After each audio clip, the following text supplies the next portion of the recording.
On October 26, 2025, Cameroonians witnessed widespread uh, protests across multiple cities, primarily in response to opposition presidential candidate Issa Chiroma Bakari's call to peaceful demonstrations against the alleged electoral fraud in the October 12 presidential election. Chiroma, a former minister and one-time ally of President Paul Biya, has claimed victory with 54.8% of the vote based on his unverified tallies that he has been sharing on social media. He has accused authorities of rigging the results to extend Biya's 43-year rule at the 92-year-old as the 92-year-old leader seeks sixth and eighth term. These actions defy government bans on gathering ahead of official results due to be announced tomorrow, October 27. Protest has intensified in the country and has shut down many businesses in many different cities across Cameroon, from the north to the south and from the east to the west. And today on the Undocumented Truth, we are here to monitor the situation and share immediate updates as they become available. Again, good evening, everyone. Welcome to another spicy episode of the Undocumented Truth. With me in the studio this evening, I have my co-worker, Benjamin. And Ben, I would like to just hear from you. What do you think is, what have you been hearing as far as the situation in Cameroon is concerned? Thank you, Manny. The news from Cameroon is not the best as we expected. The demonstrations have been timid, though they were going on, especially in places like the far north, the north, and other regions of Cameroon. Although it was timid, I hope it's going to gain steam, as days goes by. But the fact is that the strike is on already, and I quite believe that the people are determined to ensure that their victory is given back to them. We can't, or they can't, just allow a handful of people, a bunch of people, to hijack their destiny, hijack their progress, hijack democracy, hijack almost everything of their lives, and as if it's normal. It is not normal for them to actually do that. So I hope the people should, make sure they are determined and should go for it. Okay, thank you, Ben. I do have so many questions, just so many questions that I'd like to ask. And but before I even start to get into those questions, I want to let the viewers know we have a phone number there. Our lines are open. Please, we want to hear from Cameroonians. We don't just want to sit here and make speeches or, like Ben called it, Monologue. have on long, winding, and unending monologues. Absolutely. So we like to hear from you, the subscribers. We want to hear from Cameroonians, what they think, what they are hearing, what they know. And please, our number is shared on the channel. You can ask a question on the comments, you can make a statement, you can contribute, and we're going to go through the comments and read some of them. If we're not able to get to everything on air, we're going to respond to some of the comments on the channel. Before I come back to the viewers again, Ben, what do you think is going to be the outcome? I mean, I know this is your opinion, nobody knows the future, but what do you think is going to be the outcome of these protests? As you rightly said, Mr. Biya and his bunch of people and his deplorable people, they've succeeded to, they've succeeded to manipulate, to use the people for over 40 years. Because, in 1992, if somebody told me that today Biya will still be in power, I wouldn't have accepted. But he succeeded, to wiggle himself out of all the demonstrations, all the ghost towns and everything. And, in I think that was 2018 when Camto came. You know, people thought that was the end of it. He still succeeded to maintain himself in power.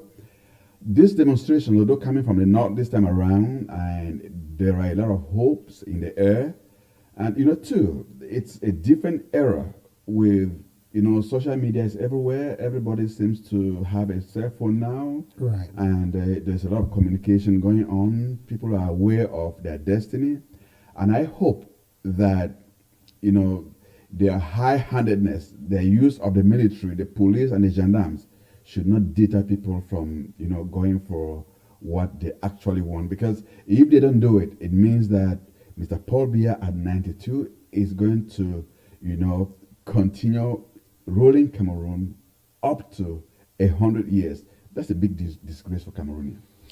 I mean, I hear you. I hear your cry. I'm a Cameroonian myself. I've been crying ever since I was born. I know everybody seems to not want this regime. So, what do you think keeps Mr. Biya and his supporters in power? And I'll just, the second part of that question is, this is not the first time where the opposition is crying foul, complaining about fraud. But somehow I know Mr. Biya has always successfully maneuvered himself to remain in power. Yeah. What do you think has changed this time that will help the opposition remove Mr. Biya? Yeah, two things here. The first thing is Biya uses divide and rule to maintain himself in power. The first thing is Cameroon is a fractured society. We have the Anglophones, first of all, and the Francophones. They have their own beef to settle. They have their own differences, and they have their own kind of competition. Secondly, we have the Northeast and the Southeast. They have their own kind of beef, their own misunderstandings. And thirdly, we have all these other tribes like the Bamilikes, the Wondos, the Bulus, the Dualas, the Sawas, and so on and so forth. So Cameroon is like a fragmented society. So Mr. Biya has been very, very successful to use this fragmentation to maintain himself in power. He does that by simply trying to make sure that he pits another region with the other, or pit a set of group of people with the other by means of appointments. Because as he said at other time, when he appoints you, what he wants you to do is to develop your area, not even to develop the country. He says, but je l'ai nominé dans les grandes positions or quoi, something like that, that I appointed them in big posts, meaning that, he wants you to develop your area, not even the whole country. By so doing, people, those various groupings of people compete for nomination. They adore him, they worship him, they thank him for everything in order to be nominated. So that's how he's been doing to maintain himself in power. Right. And you just asked a very beautiful question. What has changed this time around? I think a whole lot of Cameroonians have realized that Biya uses them. He uses divide and rule. He's been there for long. And what they actually want now is a change. Any other person except Biya. That is the slogan. Any other thing, even if it's an animal, a dog, a cat, or whatever, except that thing called Paul Biya. That's what they need. Well, yeah, I do understand where your anger is coming from. It's not anger. I'm just speaking the truth. I'm not even angry about, because I'm angry towards Cameroonians who've let him be there for this length of time. Right. Because if you look at the country today, to be honest to you, you will not only be angry, you might even vomit, because the country has gone down the drains. If you look at what used to be Cameroon, right. When people from Gabon or Equatorial Guinea, when they used to come to Cameroon, they were like, we're going to mini Paris. You know right. that? Yeah. Well, I don't know that, but I mean, I have no reason to not agree with what you're saying. I know that there is a lot of people from the neighboring countries in this Central West Africa come to Cameroon for vacation, for education, absolutely, and many other reasons. I have something here from one of our representatives in Douala, or he said generally there have been the two biggest crowds we're seeing today in Douala and Garoua. Okay, right. For those that don't know, Douala is the economic capital of Cameroon, and Garoua is the hometown of the opposition leader that actually won the election, Issa Chiroma. So he says hundreds of mostly young supporters of Issa Chiroma barricaded roads with debris and burning tires in neighborhoods in Douala, such as in New Bell, Nkululu, and St. Michael, chanting, "We want Chiroma, and goodbye, Pobia. Chiroma is coming." That's interesting, you know. Yes, they said demonstrators threw rocks at security forces who responded with tear gas, water cannons, and live ammunition. A police vehicle was set ablaze, and a lot of protesters were seen burning tires, some of which despite the fact that the government forces had preemptively seized tires from the community, gathered all the tires and taken them away. I have seen, reading this just reminds me of what I have seen happen or take place in Cameroon over and over. If you look at 2018, when Maurice Kamto won the election, we saw a similar scenario.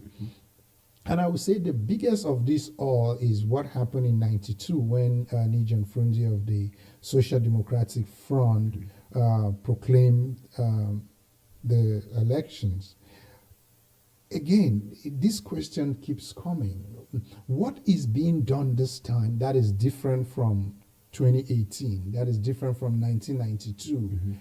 Because the playbook of the government seems to be the same. They have not changed 1 second, where they will bring in the security forces, they'll kill a few protesters. I'm going to look at, I have a casualty report here from Douala that we will talk about after. I must have heard your thoughts as far as this Douala situation is concerned. Yeah, you know, you just asked me what has changed. I think only Chiroma and people like, those who support him. And his supporters. And especially those of the Union for Change. Right. Can tell us what they're doing differently. Because the first thing is, you know... From your observation, from my have you observation, seen anything you feel is different? I want to be honest with you. The only different I think I have seen is the fact that people are more aware. People are determined more than in the 90s or in 2018. People are more determined. They are more vocal. People are no longer afraid. But in terms of preparation, I don't actually see something different. But as I said, and I keep on saying, if Chiroma thinks that he can bully Biya to surrender, if he thinks that he can demonstrate and Biya will say, okay, I've had enough demonstration and, surrender power to him, then we are in for maybe 2-3 weeks of demonstrations and everything will come back to normal. If they are not ready to fight, there are 3 ways to take power in the world. I'm not afraid to say this. There are 3 ways you can take power in the world. The first one is through democratic means. That's, you go into elections and people vote you and you are declared a winner and you take over power. Right. That is the normal, beautiful channel. The third channel is through a coup d'etat where the military decide to take over power by force. Maybe some people could be killed and things like that. And, and power is given to whoever, maybe to a military person.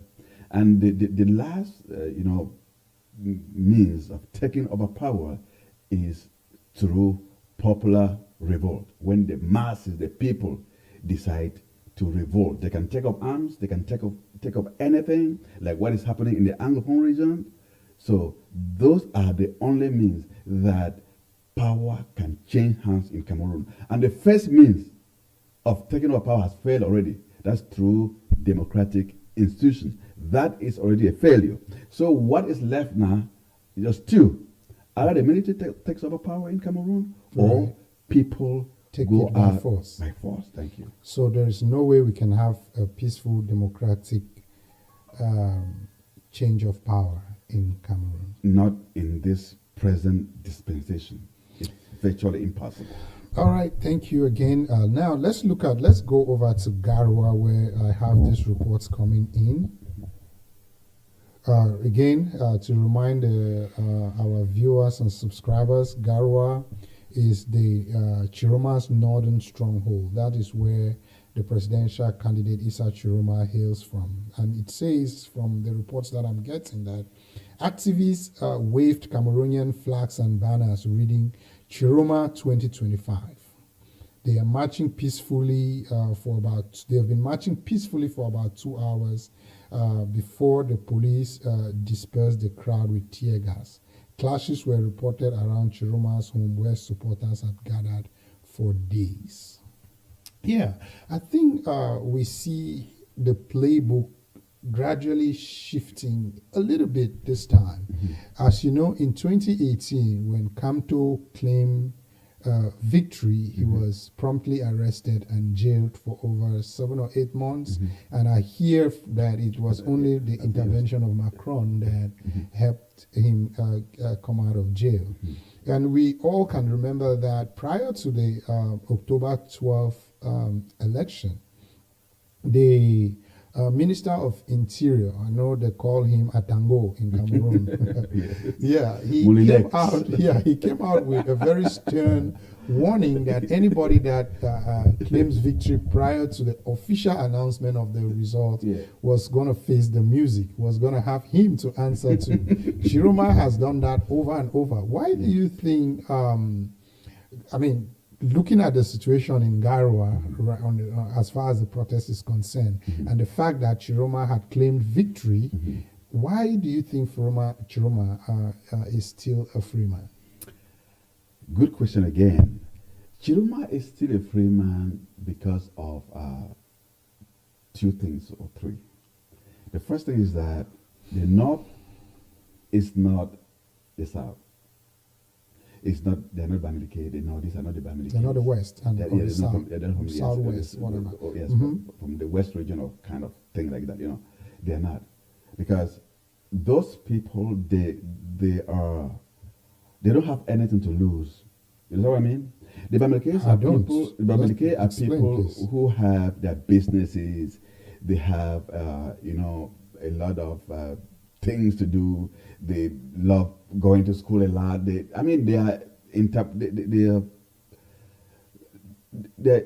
enterprising. The Bamileke are people who don't sit there and wait for people to do things for them.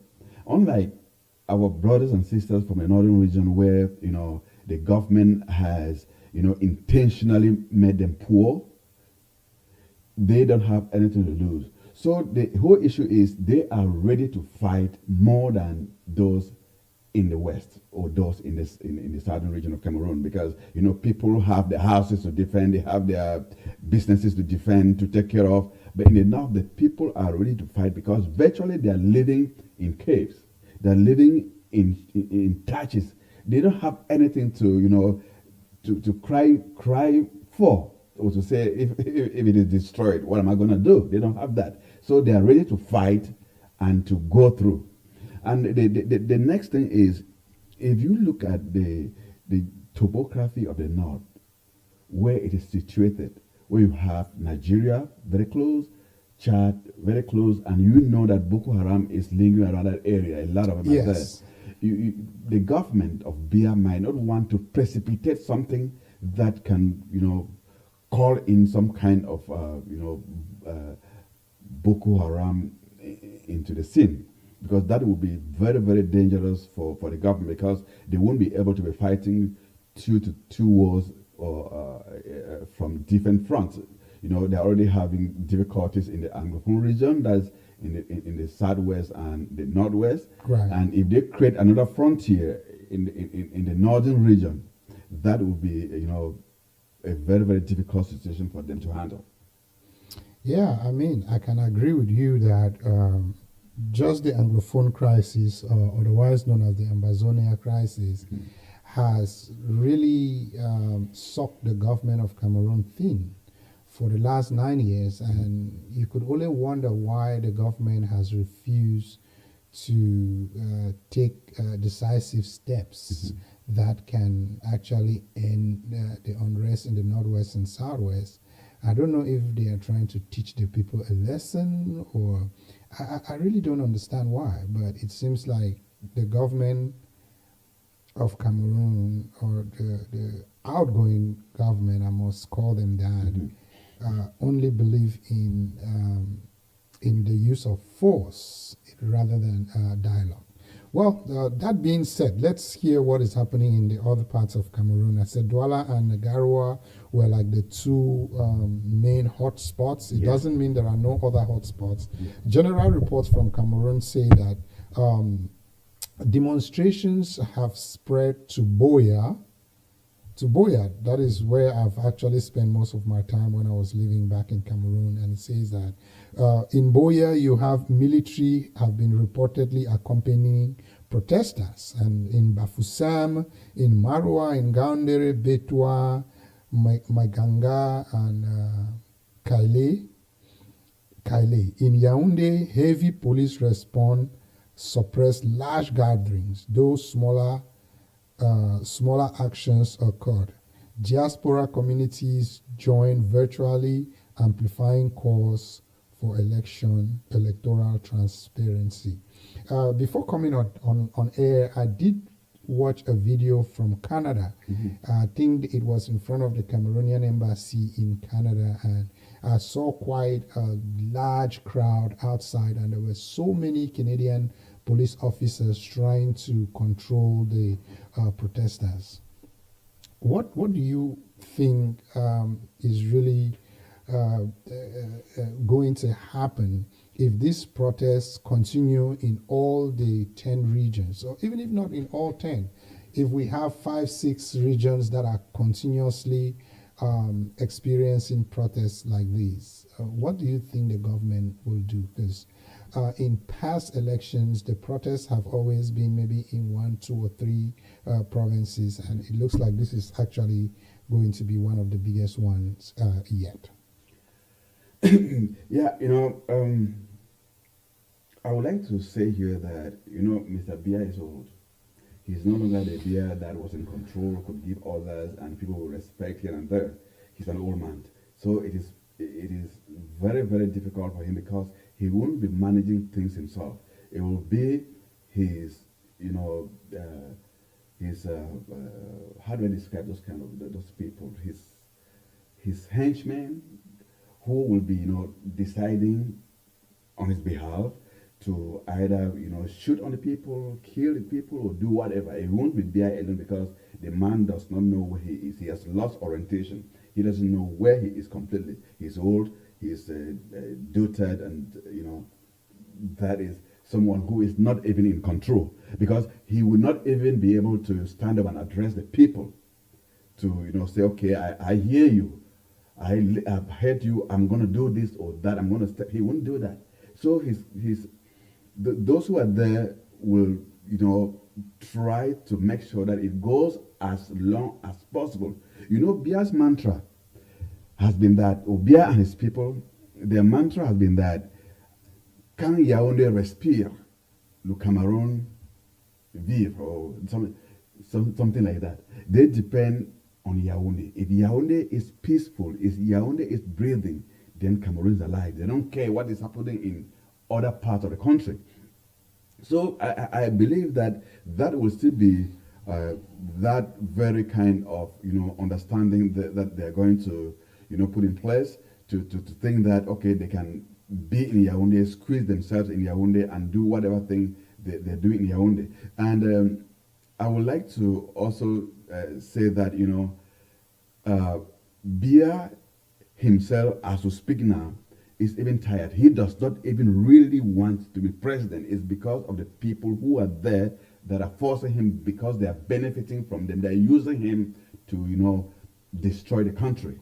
But let me just pick on what you just said there. There have been so many. I think I've heard so many different people say Biya doesn't even know what is going on in Cameroon. He probably doesn't even want to be the president. I really beg to differ with that thought, because if Biya doesn't really want to be president and there is somebody in his entourage uh, who wants him to be there. Biya is so old. He's 92 years old. Yeah. Why do you think that Biya is not? Why can this person, whoever it is, why can they not just take over from Biya? Why do they have to force Biya to be the face? Why they act from behind? Or Yeah. I think the first thing is that when you look at Bia himself and the way he governs, he has created some kind of fear, because Bia believes in nobody. Bia trusts nobody. You look at Yeah. Bia, he believes in nobody, he trusts nobody. So the people who surround him, they don't even know their own faith. He has made it in such a way that nobody believes in the order. They are suspicious of themselves. They are suspicious of everything around them. So they don't think that they can even become leader, president themselves. is that similar to what we see President Trump doing in America? Well, with President Trump, it's something like that. Is, you know, And if that's the case, will you and not it's say that Biya has been ahead of the times in terms of his ability to rule, to continue, to divide and rule? not for that. Let me tell you something. If it is to stay in power, to manipulate and stay in power, I think Bia is a Maradona of politics, of that kind of stupid, ugly politics. Because, you know, politics for me is when you develop the people, you try to help the people to move ahead. Politics for me is not about you, it's about the people, it's about development. But if you are doing politics to maintain yourself in a position to stay there and virtually doing nothing for the people, while, you know, subjugating them, while ensuring that they don't have food or water or electricity, then that kind of politics, you can, you know, it is, for me, it's easier to manipulate and stay in power than to actually develop the people and give them. It is harder. It's harder to give people what they want. No, I think it's easier to give people what they want and harder to manipulate them and stay in it's power. not. 'Cause- I know what I'm talking about. okay, It go is, ahead. it is very simple if you want to remain in power by force, using people. Because if you don't love the people, that's why you see tyrants in many countries. They've been in power for 10, 15, 20 years. All of them. You've never seen a tyrant who just came in and probably in 5, 6 months he goes away. Because when you come in and your intention is not to develop people, is to stay in power, you can be there for a long Yes, time. because from But day if you one, come in, you start let me tell you, if you come calculating. in and you love the people and you are developing people and you think that you are so honest and you forget about maintaining power, they take it away from you very easily. Must you do one or the other? Can you not do both? Can you not both develop your people and work on promoting your political career? That's what intelligent leaders do. That I was saying that when you are stupid as to only think that you can stay in power as Paul Biya. For that, he's the Maradona of politics, of bad politics, of stupid politics to stay in power. He's the I mean, I don't even see a lot of people in the world that have been able to, you know, stay in power that long. Yeah, I think, can we have a transition? Uh, Okay. you are, well, no. Let me just. I have one last thing to. Okay. I thought I could do some because it's in the technical. department. Are we having some trouble in the technical room? Yeah. Well, I see a everything's- thumbs up Okay, from okay, that's over fine. there. It looks Okay, like move on, everything that's is fine. fine. Okay, you know, okay. Yeah, I mean, I want to. It's looking at the information that is pouring in here on my phone. It's a little bit heartbreaking right now. I have some information about death an injury as far as the protests are concerned today. They say the report here is saying that opposition sources reported at least 4 protesters killed by gunfire in Douala, including 3 at Saint Michel, with 2 confirmed by Al Jazeera and additional unverified accounts of 6 to 10 deaths nationwide. Injuries from tear gas and projectiles are widespread, including 1 civilian bystander in, the prior clashes, and I think they're talking about the lady that was killed in Garoua the other day. Every time these protests happen, there are always casualties like this where innocent Cameroonians lose their lives for asking what any dignified human being will want. You will want freedom in your own country. Cameroon is a country that has boasted freedom of speech and multipartyism, but if you look at what is actually taking place on ground in Cameroon, it doesn't seem like there is any freedom of speech. It doesn't seem like multipartyism is even a thing. I watched a video early, about 3-4 hours ago, where the police officers and gendarmes were arresting a man in Douala and beating him up and really rough handling him terribly because they found him with T-shirts carrying Issa Chiroma's picture and party-related material. Yeah. Why is the government scared of a T-shirt? Has T-shirts now become weapons? And we see a lot of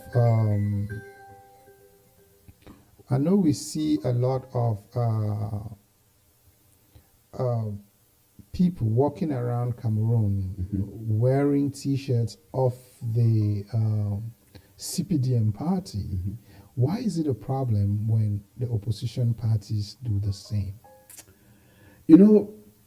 We have a saying in our local language that when you're bitten by a snake, if you see an earthworm, You run. You start running away. Yeah. And if you've been, if you, there's another one that says that if you burn your hand in fire, if you see just the ashes, you should be careful, kind of stuff like that. So I think the CPDM or the power in place, they are even now, as we speak, afraid of the shadows. They don't know who is who. As I told you, this time around, the thing might be different because they're dealing with a different set of people. It's no longer the people that, have some kind of restraint because of what they do. This time around, the people are even determined to go right to the end. And my hope is only that Issa Chiroma and people like Anisere Kani and others, they actually really, really prepared for this time. Because if they didn't, there will be a lot of arrests. A lot of people will be thrown in jail just because probably you've uttered a word. Because I want to assure you that there are moments that you may just pass by and just the mention of Chiroma's name, you could be arrested. Right. So I just hope that Chiroma and the members of the Unions for Change, they actually prepared for this demonstration, and not to make sure they go right to the end, because if they don't go right to the end and abandon the people on the way, I want to assure you that a lot of people will suffer after this. Just like in 2018, there are some people who are still in jail today. Right. But you see the leaders that come to the rest, they're moving around, flying from one country to the other, enjoying themselves, while those who came out in support of them are still languishing in jail. So if you are a leader like Chiroma, if you come out and you ask people to go out, make sure that you are ready to sacrifice yourself for the sake of the people. Yeah, so maybe from what you said, I can take, let me just take a moment from there and pass a message directly to Mr. Issa Chiroma. Um, I don't know if I should call you the president-elect or whatever. Names doesn't really matter to me, but I want to say that the people of Cameroon have seen, they have accepted you as a leader. And whatever has to happen, Mr. Issa Chiroma, you have to stand by these people. There are people that have already lost their lives, and what that means is they have paid the ultimate price. No matter how wonderful or beautiful Cameroon will become, these people will never ever come back to partake or enjoy from there. But their blood should not have been shed for nothing. If the government wants to come in and kill everybody, that should be exactly what will happen. Nobody is backing down because they stood up, because you asked them to stand up. And I implore you to stand up with them. That being said, I have a message come in here about the arrests and crackdowns that have happened today in Cameroon and that have been happening since the October 12 elections. And this is what one of our correspondents is saying. He says, at least 4 detentions in Douala. Broader pre-protest arrests include, okay, so some of the arrests that happened, he says there are around 30 opposition figures, including Anicet Ekane from the Manidem, who is the Manidem leadership, part of the Manidem leadership team, and Njokam Chameni from the Union for Change. Yeah. We've also heard the Interior Minister Paul Atanganji label the unrest as insurrectional movement. So Atanganji, in his usual bombastic way, has described the protest today as an insurrectional movement, even though we have an illegal government in place of whom he is proudly part of. Yeah, he has vowed military trials for all those that are participating in the protest. I don't know what resources he has to arrest everybody that has participated in protests today to take them to the military courts. DOs and sub-prefects have banned motorcycles and contraband fuel sales. Yes, we did hear the governor of I think the governor of Marwa say that they should not sell any, what they call in Cameroon, funge. That's some gas. Yes, gas. I don't know why that is the case. Yeah. But that happened in Garoua and Douala, and then they've also experienced power outages, heat protest hotspots, like in New Bell, there's been a power outage, and disruption of the internet is still ongoing and only increasing and widening for the last week. So we see the government step in, and they are not doing any, there have been all these calls for peace, yes, but the government doesn't come in with any proposals on how to actually maintain the peace. I do see the words from like the Minister of Interior to me sound like somebody that is a provocateur. He's trying to anger the people to react even maybe in violent ways. What do you think of this kind of language from a minister? I think from a Tanganji Paul, it is not new. You know, he has been a thorn in the flesh of many Cameroonians. And what irks me is the fact that Atanganji Paul is from the Anglophone region, you know, and a place where we believe that people are more reasoning. They grew up in some kind of democratic institutions. They better understand the common law, where, you know, people are not treated in a manner.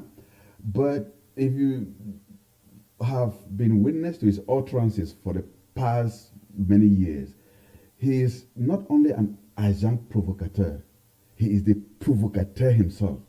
You know, he, I mean, he's somebody, first of all, his education is limited. He's just a functional illiterate, you know, someone who could just, you know, function because probably he has some kind of, I don't know what his O level. Well, maybe from experience, yeah. He's able to do things just based on just experience, based, yeah, he's just a who he functional hangs illiterate, around, yeah. not like he's actually trained. Yes, and you know, when you have something that you didn't deserve or that you don't deserve, you know what I mean? Something you don't deserve at all, you tend to use it the way, use it as a fool. Because, you know, Atangaji Paul, in his fertile imagination, could never have thought that he would ever be talk about the Minister of Territorial Administration. Yeah, if not, that was a minister. dysfunctional country. I completely agree with you from the way he talks. Yes, so I think Paul Biya and his friends picked him just because probably they could use him to do some kind of dirty jobs. And that is what he's doing perfectly right. And I feel sorry for him at times too, because he's not going to end well. I want to assure you. He's not going to, even with Paul Biya or no Paul Biya, whatever, he's not going to end well because he has been a thorn in the flesh of many people. All right.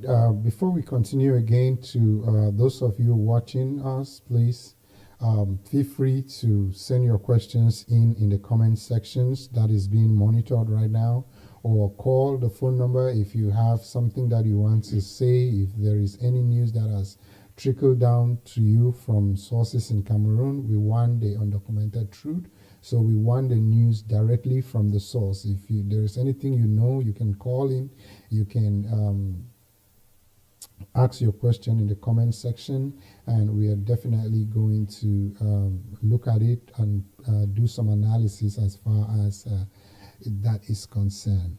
When it comes to Atangaji Paul, this is one of the, I would say, he might rank as the most hated Cameroonian. From my assessment of what I see online, I hear people saying, don't you think that he might end up as the next president of Cameroon after Paul Biya? Nothing is impossible, you know. Nothing is impossible. He can. We've had a lot of people who become presidents who are just nincompoop. The fact is that, you know, this Mr. Lumumba, this guy from, I think it's Kenya or Tanzania. I think he's from Tanzania. From Tanzania? I think Mr. Lumumba.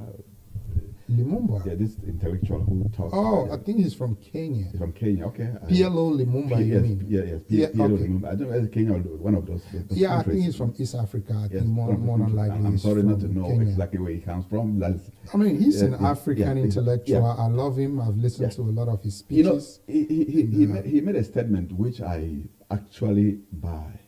He said, Africans have a penchant, that's a liking for fools to be in power.